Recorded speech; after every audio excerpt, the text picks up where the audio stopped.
بسم الله الرحمن الرحيم الحمد لله رب العالمين والصلاة والسلام على رسوله الكريم۔ ایک ہمارے بھائی کا سوال ہے، نصر الدین بھائی کا سوال ہے کہ بچے کو حکم دینا 7 سال پر کیوں نماز کے لیے جائے نماز پڑھیں، لیکن آج کل چھوٹے بچے کو زبرن یا زبردستی ان کو روزہ رکھوایا جاتا ہے، یہ کہاں تک درست ہے؟ الحمد للہ رب العالمین والصلاة والسلام علی رسولہ الکریم اما بعد۔ یہ تو حدیث میں آتا ہے کہ اللہ کے رسول صلی اللہ علیہ وسلم نے ارشاد فرمایا کہ اللہ تبارک و تعالی نے 3 لوگوں سے قلم کو اٹھا لیا۔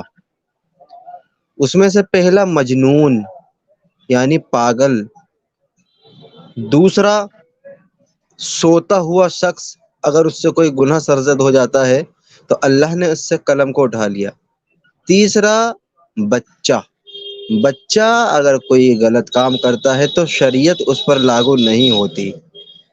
تو چونکہ اس حدیث کی روح سے شریعت اس پر لاگو نہیں ہوتی، اللہ تبارک و تعالیٰ نے اس سے قلم کو اٹھا رکھا ہے، تو لہٰذا بچہ جو ہے اس میں نہیں آئے گا فرضیت میں، ابھی جب تک وہ بالغ نہیں ہوتا شریعت اس پر لاگو نہیں ہوتی۔ لیکن محدثین نے اور علماء اکرام نے یہ ضابطے کو قائم کیا ہے کہ بچے کو بچپن سے ہی نماز کی اور روزے کی عادت ڈال دینی چاہیے۔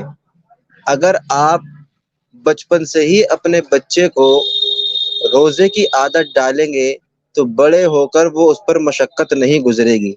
تھوڑی سختی کے ساتھ ہی اس سے روزے رکھوائیے، لیکن بھلے ہی اس سے رکھوایا جائے، کیونکہ آگے چل کر پھر وہ اس کو برداشت کر سکے گا۔